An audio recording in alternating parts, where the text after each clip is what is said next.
Story 1. My name is Samantha. I'm 20 years old, and I work at a Walmart by a small town called Jackson in Alabama. Since I don't go to school full-time, my boss would oftentimes put me on an overnight shift. Back when the store was open 24 hours a day, given that it was a supercenter, there would still be a number of employees working. My shift this one particular night was 10 p.m. to 7 a.m. I was one of only a couple employees doing stock work. There was 1 or 2 employees at registers up front. Given that our store sits in the countryside of Alabama, we didn't really get much business at these insane hours of the night. However, it was a prime restocking period. I didn't personally know the other employees working that night, but it's not like we'd run into each other in the giant store anyway. I started my night folding pants in the men's department and generally tidying up. I kept headphones in at night because usually there would be no one to tell me to take them out. A customer came to the jeans section, and at that time it was around 11:30 p.m., so it wasn't really that weird. People would still come in and close shop till usually around midnight. The customer came up to me and asked me if we had any more of the specific pants he found in a different waist size. I apologized and told him only whatever was on the rack. He thanked me and walked away. I made accidental eye contact with him as soon as he stood by the rack putting the jeans back. It was kind of awkward.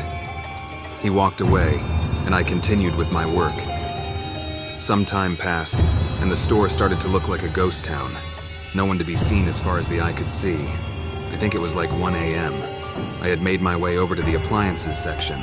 I was doing a lot of back and forth work with boxes from the back section where we kept all the items that were yet to go out. I brought a wagon full of boxes to one of the aisles and started stocking the shelves. Because the shelves were empty though, I was able to see someone through the next aisle over, and they were watching me.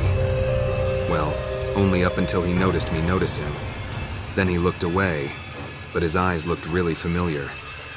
I stepped closer to get a better view, and I realized it was the same customer from like 2 hours earlier. How in the world could he still be in the store without making it obvious? I took the wagon with me and passed the next aisle over just to get a look and see if the man had any items in his hands. His hands were complete.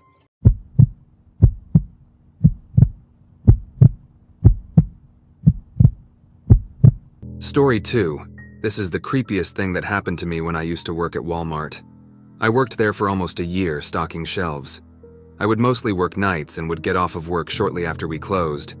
Now, when we were approaching closing time, there would be a mix of overnight employees and people like me at the end of their shifts. And in a store like Walmart, of course, there were tons of employees. As I was stocking one of the shelves, counting the minutes until I was off one night, I remember that this guy approached me. By now, the store was mostly quiet and probably had more employees inside of it than customers. I looked over and saw this man that was an employee. He was wearing the Walmart vest and he said hi to me. I said hi to him, and he told me that his name was Tony and he was new here. Tony had very short dark hair, was about 5'5" or so. I asked him if he was working overnights, but he didn't answer me. He just said that he liked the job so far and asked me what time I got off. I said that I was about to leave, and that's when Tony said that he was as well. He then asked me if I wanted to do something after. I said no, I was really tired and I just wanted to go to bed, which was true. He said that was cool and that he would see me later. I said bye, and then got my cart and quickly finished it up as Tony was walking away. Overall, I found him to be slightly odd, but not that strange of a guy. Shortly after, I left work and went home. I did not see Tony for the rest of the time that I was there. A couple of days went by, and I didn't see Tony at all, but I did get a friend request from him on Facebook. I accepted it because I didn't think that it was that big of a deal. Well, over the next few days, Tony started messaging me on Facebook a lot. He started out just saying hi and asking how I was doing and stuff. Then he asked me to hang out again. I said no once more. I really didn't want to hang out with Tony at all, but he didn't stop asking. I told him no because I was busy at first, so he asked when we could.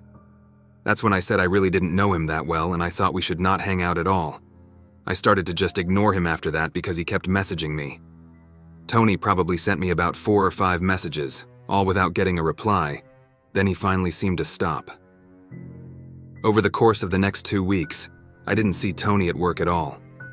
By this point, I figured that he probably quit or was fired.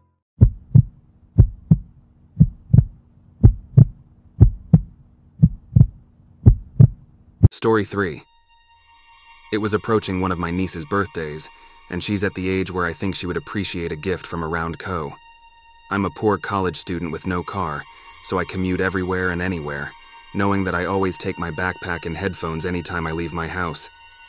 So I'm at Walmart and had this care package planned out for my niece. She loves Elsa from Frozen, so I decided to get her a costume doll and candy, all Frozen themed, of course. Like I mentioned earlier, in place I travel. I usually have my headphones in. This is kind of a pain to explain, but this detail defines the whole story.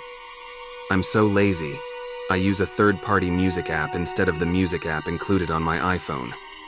Unfortunately for me, this requires a good internet connection, and living in rural parts of Denver, my music ends up cutting in and out, and then stops playing altogether.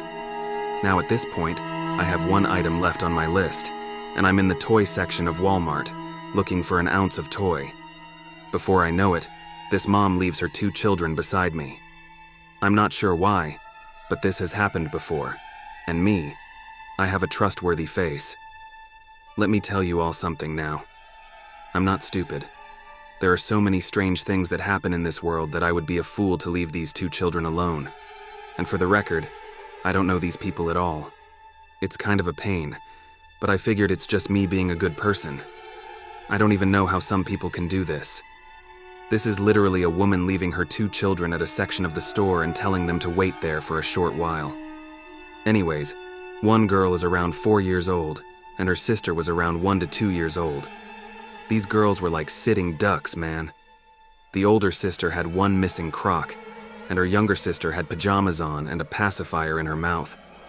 I felt even more obligated to stay until their mom came back, and I was right. Not even 5 minutes passed since their mom left, and some fool came up and started talking to these girls. This tool said all the generic stuff a pedophile would say. I have lots of toys and candy in my car, and a dog too. I was like, is this guy serious? He probably thought I wasn't listening because I had headphones in, but like I said, by this point my music had cut out a long time ago. As soon as he mentioned his dog, I immediately made my way up to him. He was crouched down talking to the girl about the stuffed animal she had in her hand. My dog is... Thanks for watching. Make sure to like, comment, and subscribe. And let me know if you have a scary true story you want to share. Let me know in the email down below. I am trying to reach 1K subscribers by the 1st of January 2025. So help out and tell your friends. Love you, Horror Mafia. Until next time, have a good one.